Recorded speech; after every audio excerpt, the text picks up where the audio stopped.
Hey, what's up? This is Kevin from Kevin's BBQ Joints, and in this episode of Behind the Barbecue Front Lines, I get a chance to talk to Chef Chris Shepard from Georgia James, One Fifth, UB Preserve, and the Hay Merchant. But I wanted to talk to him specifically about his foundation, Southern Smoke Foundation, and what they do for restaurant workers, because I think it's important that I get the word out. Because if you want to donate to this, or if you also are a struggling restaurant worker who's been put out of work because of COVID, go online, sign up for assistance. They connect you with a caseworker and assist you in getting funds from them and helping you out. They've helped over 650 individuals so far, and there's a lot more. They've gotten 22,000 applications.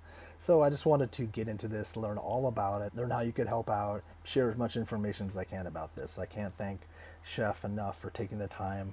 And if you're digging these, please subscribe. That way you don't miss out. I have a website at kevinsbbqjoints.com. I'm also on all the social media at Kevin's Barbecue Joints. Stay safe and enjoy this. You have a million and one things to do. I won't take a lot of your time. You're good. What's happening? Well, number one, I want to see how you're doing. How are you feeling?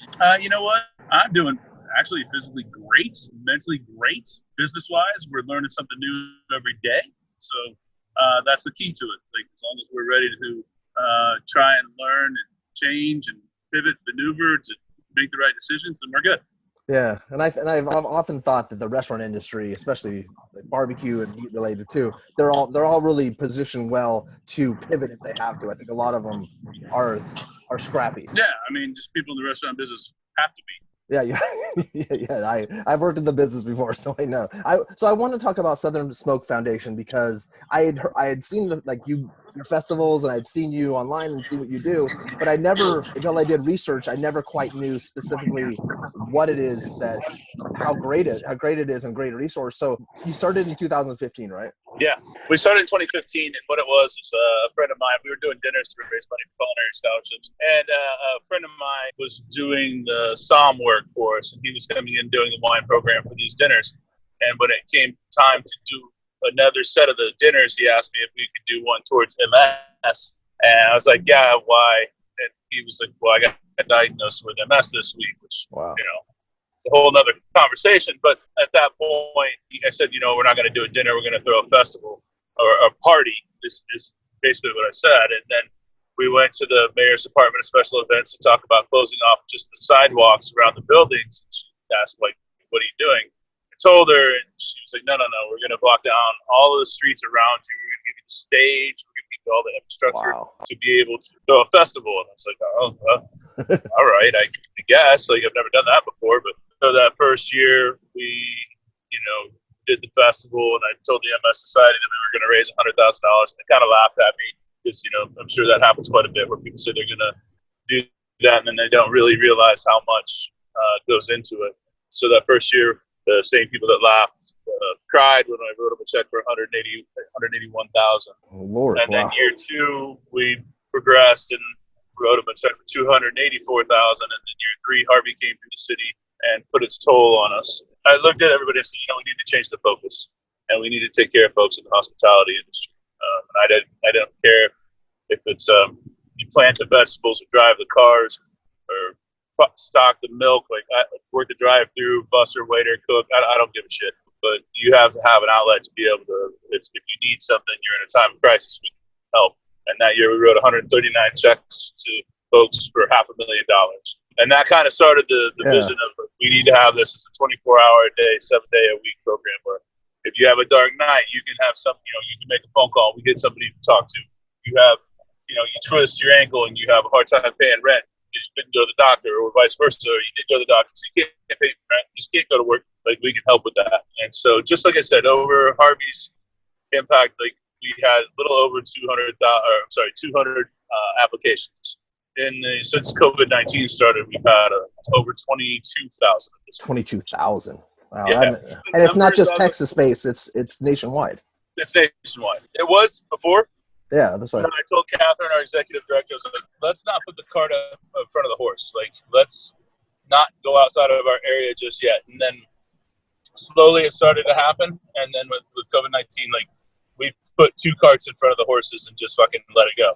And now the horses are definitely, pretty much cut back up to where we need to be. But I don't know the exact numbers as of today, but as of yesterday, I think it was 600, right around 650 families for 1.3 million since we've started in the past 6 weeks or so.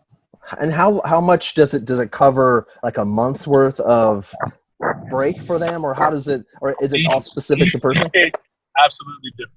Okay.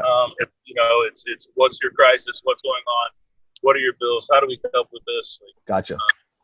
And then it's not like a lot of organizations where they'll give them money. It's a capped amount that will cover your rent or whatever, and we pay for that now.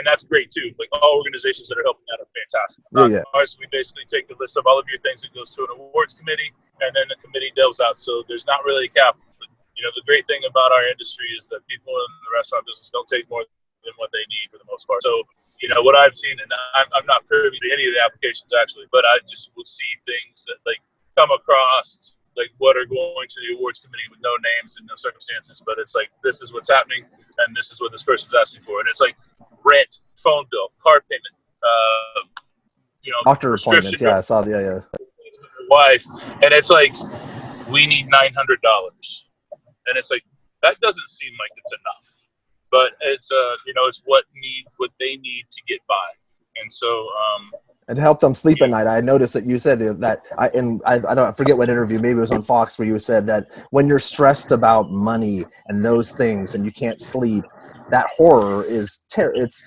so terrible.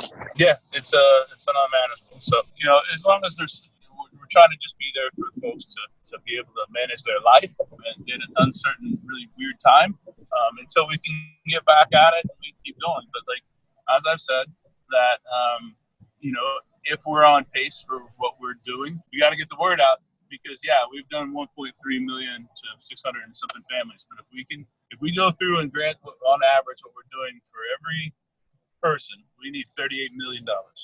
Okay. So okay, that's good to know. That's why I wanted to do this. Yeah, there's a long way to go, but that's how getting the word out. So people can donate. Can people put together? I've seen a lot of people putting things together, raffles and things, and the proceeds. People are being very creative to photos and wallpaper, and there was somebody that had a cheeseburger challenge or whatever. It doesn't really matter. I don't really care. I mean, people are just coming out of the woodwork, doing cool little things that are helping the foundation out. So.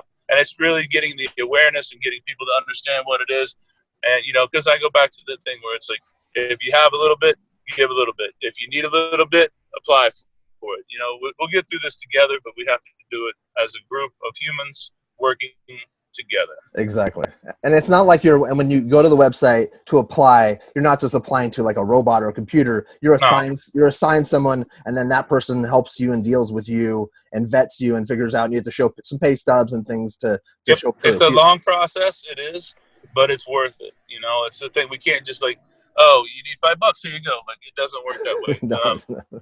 We have to make sure that we're doing it the right way, and that it's very much a systematic approach. When this started, we had 2.5 employees, and now we're over 30. People get caseworkers, and they're assigned to it. And there's a set of rules. If you're an ass, you're gone. Yeah, I saw that too. If you have an attitude, you cuss. Yeah. If you treat our caseworkers we have to protect our employees too. But if you you have to act like a human. We got to get through this together. We can help each other. We can do this. And I understand that it's super stressful, but we'll get there. Definitely. But there's no room for treating people like hell. So. And then also too, I've worked at least 30 hours a week, and for a certain amount of months. Yeah. Okay. I think it's I don't know. I think it's 6 but months. It's on the website, so they can check that. Yeah. Just I say people apply. Have your stuff ready. Yeah. It just makes it easier. You wouldn't go empty-handed to any place, right? You need to have your paperwork and all your things. We give you a list of what to look for, what to have. Have that ready. We can go fast. Treat it like a job. A matter of days or a matter of months. You said, they can just make it easy on us, and we make it easy on you. That's how it has to be. Without a doubt. What a great thing. And then you guys are doing, it's a cooking at home thing. Is an 8-week thing with Evan Leroy's tonight, right? Isn't there something? Yeah, with the folks in Austin. Who is it with? There's Evan Leroy is tonight. There's 8 different chefs. I'll put links to it, but it's another way to get the word out. Yeah, it's really great. And then you guys have put off your festival right now, right? Because that's... Yeah, we don't know. I want to talk about that all the time, but there's no way we're going to get to Yeah, no. And once conversations like that. that's the last thing you want to do. But Yeah, the main reason I just wanted to do this quick and easy, just to get the word out, let people know more of what this is all about, because I think it's such a wonderful thing. And there's a lot of things to donate to or to help, and there's specific ones to our industry, and it feels like we're getting we're getting the short end of the stick here. let's give it back. Let's get it to people. Let's get it back. And then, so is there anything else with your restaurant? Are they all open? Yeah. Well, no. But we're doing a lot of curbside through Georgia James right now, and all of them are kind of coming through that. And then we're going to start doing curbside here pretty soon at 1/5. We're doing a hot food at Hay Merchant right now, which is through Georgia James as well. So we'll get back to it. We'll, come up with some creative things, and it's going to be fun. We'll hammer it through. Awesome. Stuff at HEB's, our local grocery store chain. So we're keeping it going.